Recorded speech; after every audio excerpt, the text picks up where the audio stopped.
China, Marco Rubio. Secretary of State Marco Rubio, here we are on board Air Force One. We're headed to China. These meetings are very critical. I mean, my first question, do you view China as our top geopolitical foe? Yeah, it's both our top political challenge geopolitically, and it's also the most important relationship for us to manage. I mean, it's a big, powerful country. It's going to continue to grow, but we're going to have interests of ours that are going to be in conflict with interests of theirs. And to avoid wars and maintain peace and stability in the world, we're going to have to manage those. There are clearly areas where they're so important for the United States that we're going to have to raise those issues, and we'll continue to do so. The president's going to continue to do so. There might be some areas of cooperation too, and we want to make sure we don't walk away from those. You know, it's interesting. The one thing the president always says, he's America first. He understands President Xi is going to be China first, Putin will be Russia first. I think having that understanding is a little bit unique, historically speaking, as if we should be surprised that they put their country above ours. Actually, foreign policy and national security matters work best when you understand that point. Every country should do what's in the best interest of their country. And then where there are areas of alignment, where what's in our best interest and their best interests are aligned, that's where you have cooperation, that's where you have alliances, that's where you have strong bonds of friendship. When there's conflict, that's between what they want and what we want, that's where the work of diplomacy and these personal relationships between the leaders are so critical. And there are times when some of those issues of conflict are irreconcilable. I think Iran is an example of that. The clerical regime wants to have a nuclear weapon, and the world, led by President Trump, says that's completely impossible, cannot happen. So unfortunately, there's some areas like that where it comes up. But there are areas where if we can find areas of commonality, that's very powerful and important. But we will have to manage these bilateral differences because they're very significant. And when it's two big, powerful countries, you know, that falling apart could have tremendous significance on the global economy and on global peace. I want to get back to Iran in a second. Let me stay on China. Trade, tariffs, intellectual property theft, Taiwan. Their help of Iran, I think, is part of it also. Yeah, all those topics will come up, there's no doubt about it. In the case of the Indo-Pacific, Taiwan and so forth, it's not in China's interest or anyone's interest for there to be any sort of forced change in the status quo. I think stability there is very important. We've made clear to them, you know, that any support for Iran would obviously be detrimental for our relationship. That obviously is going to come up in this conversation. On trade, look, the United States is very clear. We have to be able to make our own stuff. We cannot depend on China or any country for that matter for 100% of anything that we need. You know, when you depend on any other country for 100% of what you need, you're very vulnerable. Likewise, you know, China wants the world to be dependent on them for 100% because it gives them strength and leverage. So that's a perfect example of an area in which our interests are not aligned. And but the president's very committed to bringing back factories, bringing back industrial capacity to the United States, and diversifying where we get our rare earths, our critical minerals, our supply chains. You know, President Trump has described President Xi to me in interviews as stoic, all business. No niceties in that sense, although there will be a state dinner. Now, I know this is your first trip to China, but not your first go around with China. Yeah. Well, look, their system is very disciplined. It's very focused. When you speak to them, they have an agenda. They go through that agenda. The president's style is quite different, but they seem to have a very good, at least interpersonal relationship, and that's important. Look, the differences between the countries remain, but the ability to manage it becomes not easy, but easier when the heads of state have a good working relationship, and they seem to. Yeah, well, I think so too. What would you say, what is your read on President Xi? I mean, you read that their economy is struggling. You read that he's isolated. You read both Putin and President Xi have a pretty high degree of paranoia. What is your read as you look at President Xi from a distance going into the meeting? Yeah, I think my read has been what I think has been for a while, and that is China has a plan. I mean, they clearly view themselves, they believe they will be the world's most powerful country. They'll surpass the United States, and they have a plan to do it. And they're executing on that plan, and I don't blame them. If I were the Chinese government, I'd have the same plan. We, on the other hand, don't view it that way, and we don't want to see anything. We're not trying to constrain China, but their rise cannot come at our expense. Their rise cannot come at our fall. So there's an area where we're just going to have a difference of opinion. But my view of them and of the government in China is they're very confident. They have a plan and they're trying to execute on that plan, which is fine. I understand that from a nation state perspective, but when that plan is in conflict with the national interest of the United States, we need to do what's right for the United States. And that'll come up on this trip, but more importantly, that'll be a feature of this relationship for a long time. If you had, it's kind of hard, it's not a fair question to ask, but if you had a goal coming out of this summit, because this is a big deal, that you're going, that the president is going, the Secretary of Defense is on this plane, and so many others, and every top business leader in America is going on this trip. It's kind of crazy. If you had a goal, what you would like, you would say would be, how would you define a successful trip? Well, I think it's already a success because we're going, and we're going to be able to talk to them as opposed to at them. You know, one thing is to exchange phone calls, and another thing is to put out messages and press releases and statements. But when the leaders are actually engaging personally, not just the president to president, but me with their foreign minister and Pete Hegseth with their defense minister and so forth, it creates channels of communication that can prove valuable in a time of potential conflict or where there might be heightened tension. So that's important. I also think, and we're not prepared to announce this yet, but there are a couple of unique areas of cooperation that we can work together on. The obvious ones are obviously fentanyl precursor production, which China, because their system can do this, can really crack down on that. And that would help lower fentanyl deaths in the United States. And there are a couple other areas of international relations where perhaps we intend to talk to them about discreetly. We're not going to announce it in the media, but areas that we both share some concern over.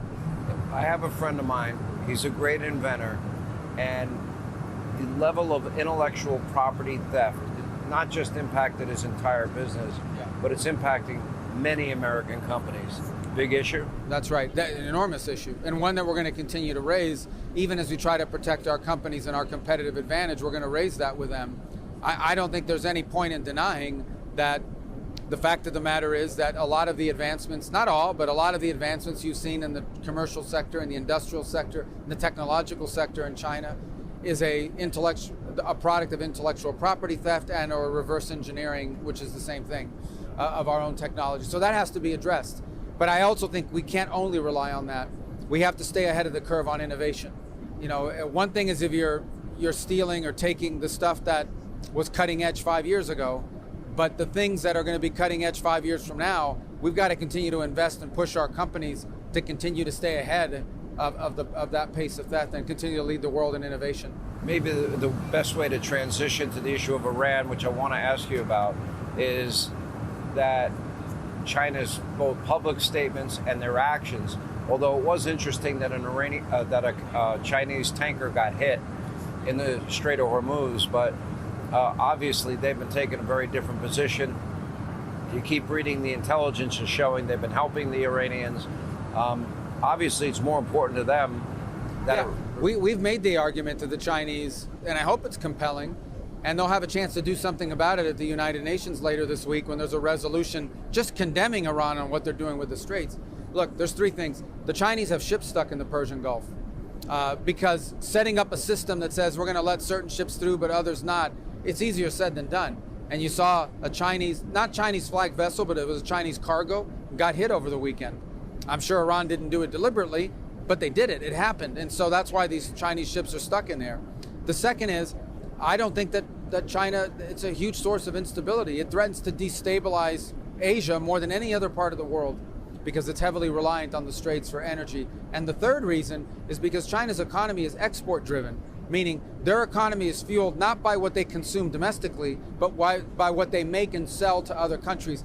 Well, if all the countries of the world economies are melting down because of this crisis in the Straits, they're going to be buying less Chinese product, and the Chinese exports are going to drop precipitously. So it's in their interest to resolve this. We hope to convince them to play a more active role in getting Iran to walk away from what they're doing now and trying to do now in the Persian Gulf. You know, I thought you had a lot of jobs by being the Secretary of State and the NSA, head of the NSA. Then you had to go in and become White House press secretary the other day. Caroline is irreplaceable. I was just a pitch-in.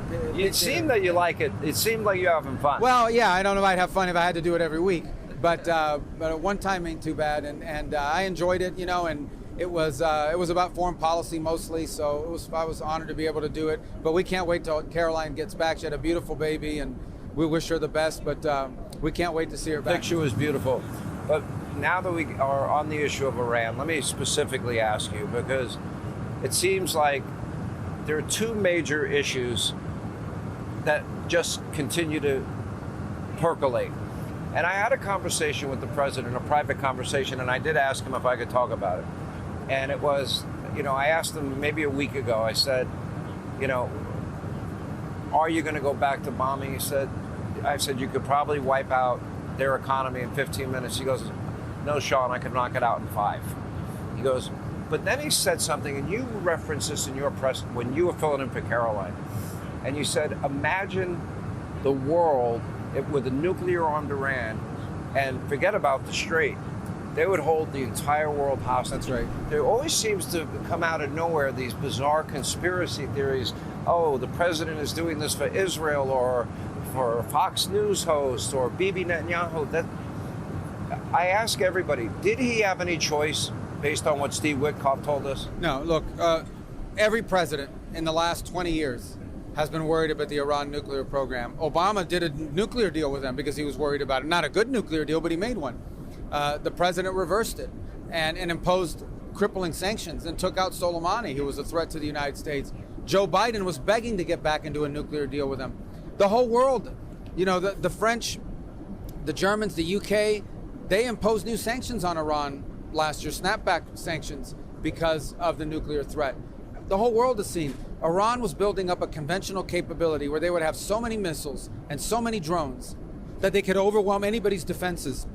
Once they had that, nobody could do anything about their nuclear program, because they would say, if you attack our nuclear program, we will wipe out 6 countries in the Gulf region and you won't be able to defend against it. You won't have enough patriots, because you get these swarms of drones, these swarms of rockets. They were on the verge, and a year from now, they would have been at that point. The president said that's an intolerable risk. People are struggling to make that connection, but the connection is very real. They were building such a high number. They were going to have so many drones and missiles that no one can attack Iran, because the result would be catastrophic for the region. And once they had that immunity, then they would break out towards a weapon. We knew that. The president is not going to allow that to happen under his watch. Yeah. Let's go to the Western Hemisphere. And what is the relationship with Venezuela? And I know it's got to be an issue near and dear to your heart. Yeah. I know your family background, and that's Cuba. Well, on Venezuela, it's been 4 months. So I think we've made some steady progress on improving Venezuela. Look, we're trying to normalize that place. This was a place where a country of incredible wealth, but all the wealth was being stolen. It wasn't going to benefit the Venezuelan people. So we've created mechanisms. All the money they make on oil now goes into a bank account in New York, and it's audited by KPMG, and it's being used to pay the salaries of teachers and firefighters and police officers and university professors. So for the first time in over a decade, the wealth of the country is actually benefiting the people of Venezuela, but there's more work to be done. Ultimately, as we work through this process, we will have to reach a stage of transition where you're going to have to normalize your government. There's going to have to be, a process that's legitimate, that people look at and say, this is a legitimate permanent government, presidency, elections, things of that nature. That moment has to arrive, but it has to be, we don't want to wait too long. We want to see it happen, but you don't want to move too fast either, because the whole thing can break. So it's a difficult thing to manage, but it's only 4 months in, and I think we should be pleased. Venezuela is a better place today than it was 4 months ago, but it needs to continue to stay on that path. In the case of Cuba, it's a very different situation. There is no economy in Cuba. To the extent there's any wealth in Cuba, it doesn't go to the people, it doesn't even go to the government. The wealth is controlled by a company owned by military generals.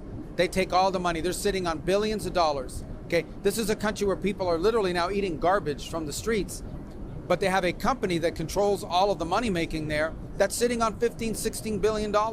So it's a broken, non-functional economy, and it's impossible to change it. I wish it were different, but I believe, it's my personal opinion, you cannot change the economic trajectory of Cuba as long as the people who are in charge of it now are in charge of it. That's what's going to have to change, because these people are proven incapable. I hope I'm wrong. We'll give them a chance. But I don't think it's going to happen. I don't think we're going to be able to change the trajectory of Cuba as long as these people are in charge in that regime. If these people are not in charge, I can envision American wealth and companies, it could become the destination. The one thing Cuba would enjoy is an enormous expatriate community, Cuban Americans that would go back and invest. But I think there would be interest globally. Look, they have significant mineral deposits in Cuba. One of the, and some of the rare earth minerals, some of the best in the world. They have obviously an incredible opportunity with tourism, with agriculture, very rich farmland. So Cuba should not be a poor country. Its people should not be starving. Its people should be prosperous. And what's most interesting is you see Cubans everywhere in the world, in the United States, but you see them in Europe, you see them in Panama. Cubans leave Cuba, they go to other countries and they become successful. The only place in the world where Cubans can't seem to prosper and succeed is in Cuba. All right, thanks for watching. Check out my new podcast, Hanging Out with me, Sean Hannity. The big interviews, the debates you won't get anywhere else. Like and subscribe for new episodes every Tuesday and Thursday.